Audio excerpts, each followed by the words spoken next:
नमस्कार, आप देख रहे हैं टीएनपी न्यूज और मैं आपके साथ हूं चंदा यादव। बुलेटिन की शुरुआत करेंगे। मुरादाबाद में सीएम योगी आदित्यनाथ ने कहा कि 9 साल में देश भर का विकास हुआ है, लोगों को योजनाओं का फायदा मिल रहा है, विकास कार्य बिना भेदभाव के किए जा रहे हैं।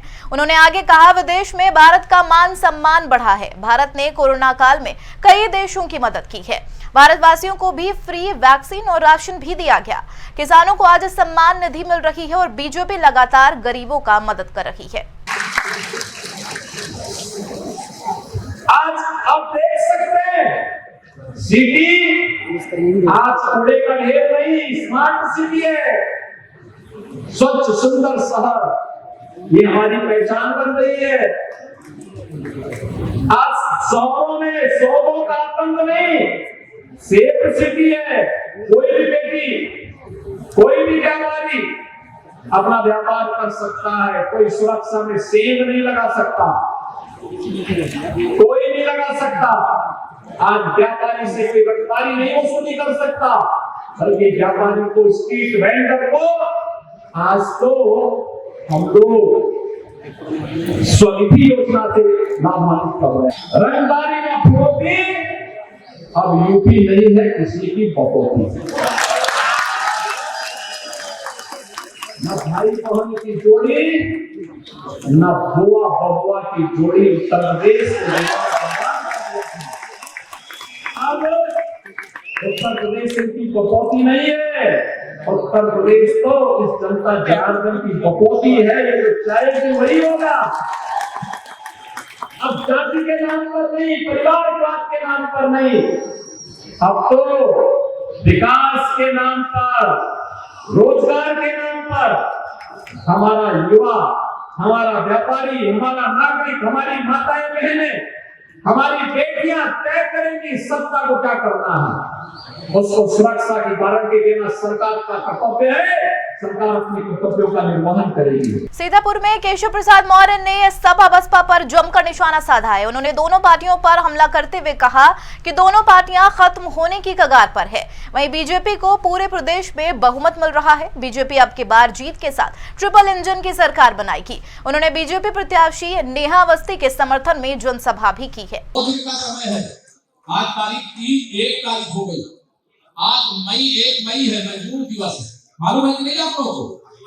1 मई मजदूर दिवस। गरीबों का मसीहा कौन है इस देश के अंदर? माननीय नरेंद्र मोदी जी। और 1 मई को आप जानते थे, पहले कोई मिनिस्टर आता था तो लाल बत्ती लगा के आता था, याद है कि भूल गए आप लोग? लेकिन देश के प्रधानमंत्री जी ने गरीबों के सम्मान के लिए कहा कि लाल बत्ती वाला मंत्री है और सड़क पे काम करने वाला वह इस देश का नागरिक है। लेकिन अब लाल बत्ती पर नहीं, बिना लाल बत्ती के पूरे हिंदुस्तान का हर मंत्री आज चलता है, तो वहाँ गरीबों को आप लोगों ने 1वां एपिसोड मानी प्रधानमंत्री जी का मन की बात को देखे आपने देखा कितना बड़ा विजन है।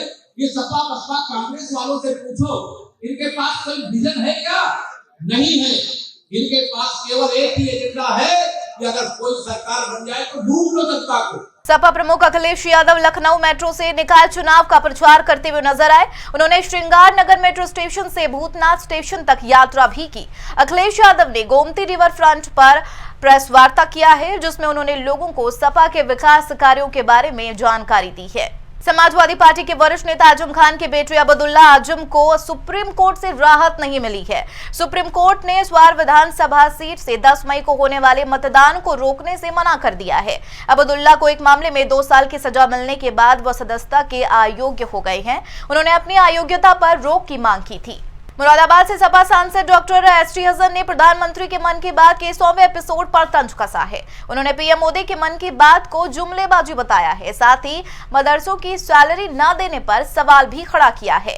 एसटी हसन ने कहा है कि मदरसा टीचरों की लगभग 50 महीने से वेतन नहीं मिला है। वहीं सपा सांसद ने कहा, एक और पीएम मदरसों के बच्चों को लुभाने की बात करती है, दूसरी ओर असम के सीएम मदरसों को तोड़ने की लगातार बात करते हुए नजर आती है। तो पहले भी इस बात की दरखास्त करी थी मोदी जी से कि जो आधुनिकरण टीचर्स हैं उनकी लगभग 50 महीने से सेंटर ने तनख्वाह नहीं दी है। और बेचारों की तनख्वाही कितनी है? 8,000 से लेकर 12,000 तक। तो पहले उस पर ध्यान दें और उनके मदरसों के टीचर्स की तनख्वाह दिलवाएं। दूसरा ये कि एक तरफ आप मदरसों के बच्चों को लुभाने की बातें कर रहे हैं, दूसरी तरफ आसाम में बुलडोज़र चल रहे हैं मदरसों के ऊपर। आपके मुख्यमंत्री कहते हैं कि मेरा बस चले तो सारे मदरसों पे बुलडोज़र चलवा दूँ। आपके नेता कहते हैं कि ये आतंकवाद की जननी है। तो आखिर चाहते क्या हैं, मकसद क्या है? ये गरीब मुसलमान और ये बेचारा मुसलमान कब तक लोगों के झांसे में बहलावे में आता रहेगा और कब तक लोग इनसे बेवकूफ़ बनाते रहेंगे? चलिए यहाँ पर रुकेंगे छोटे से ब्रेक के लिए, जल्द हाजिर होंगे।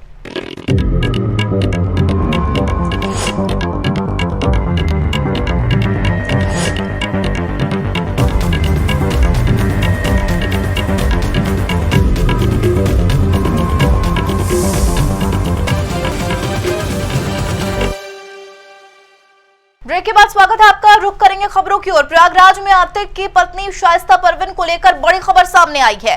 पुलिस को शाइस्ता की मदद करने वाली एक महिला की तस्वीर मिली है। यह महिला डॉन मुंडी पीसी की बताई जा रही है, जो धूमनगंज थाने की हिस्ट्री शीटर बताई जा रही है। इस महिला डॉन का नाम उमेश पाल हत्याकांड बाद से लिया जा रहा है।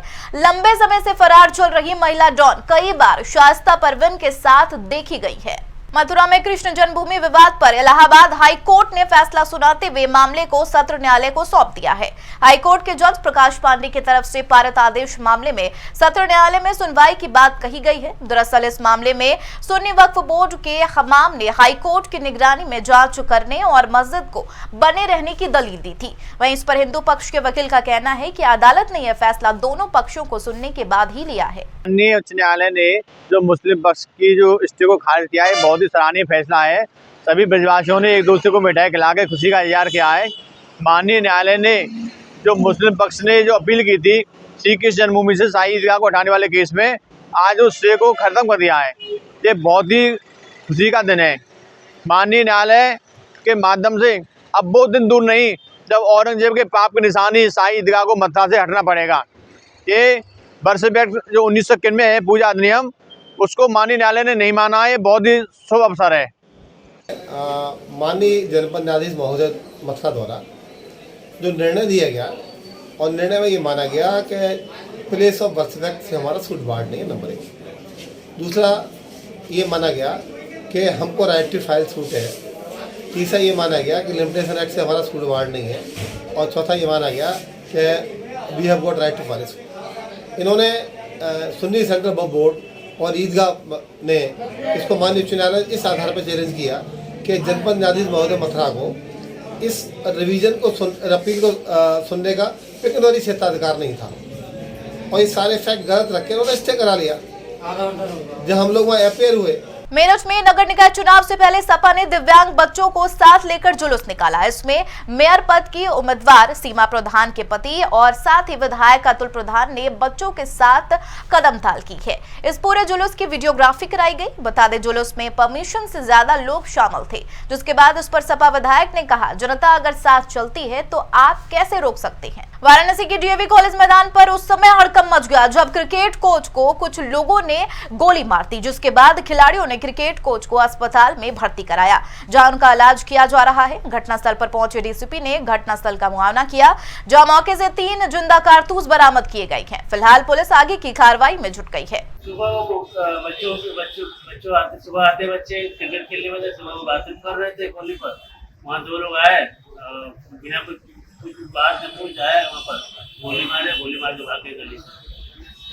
क्या लगता है इसमें कोई दुश्मनी पुरानी हस्बैंड में? कोई दुश्मनी तो नहीं थी। यूपी सरकार बिजली, पानी और स्वास्थ्य जैसी सुविधाओं को बेहतर से बेहतर बनाने की लगातार कोशिश कर रही है, लेकिन हर बार सरकार की कोशिशों की पोल खुलती हुई नजर आती है, क्योंकि यूपी में लगातार बीजेपी के करंट से मौतें हो रही हैं। ताजा मामला रायबरेली जनपद के गुरुबख्शगंज विद्युत उपकेंद्र का है, जहां एक व्यक्ति को बिजली करंट लगने से मौत हो गई। आरन फानन में ग्रामीणों ने युवक को अस्पताल पहुंचाने के लिए संबंधित थाने और 102 पर जानकारी दी, लेकिन न वक्त पर पुलिस पहुंची और न ही एम्बुलेंस, जिसके बाद ग्रामीणों ने अपने निजी वाहन से युवक को अस्पताल पहुंचाया, जहां डॉक्टर ने उसे मृत घोषित कर दिया। ये हमारे जो गुरुबख्शगंज पावर हाउस के जेई साहब हैं, ये इनको कई बार कम से कम 10 बार, कई बार क्या 10-20 बार कम से कम सूचना दी गई है कि एक 11,000 का तार टूटा हुआ ज़मीन में पड़ा हुआ है, लेकिन इन्होंने उस पर कोई कार्यवाही नहीं की। और आज उसका नतीजा ये हुआ है कि हमारे गांव के रहने वाले बच्चू कुशवाहा जो है अपनी भैंस चरा रहे थे खेत में, और वो तार पे जाके जो है उनका पैर पड़ गया, जिससे उनकी हालत काफ़ी गंभीर है। इमरजेंसी में उन्हें जिला अस्पताल भेजा गया है। खबर फर्रुखाबाद से है, जहां शहर कोतवाली क्षेत्र में कुछ दबंगों ने एक दंपति के साथ पहले गाली गलौज की और उसके बाद मारपीट पर उतर आए। इतना ही नहीं, दबंगों ने दंपति को जान से मारने की तक धमकी दी है। वहीं पीड़ित के परिजनों ने थाने में आरोपियों के खिलाफ FIR दर्ज करा दी है और मामले की जांच में जुट गई है।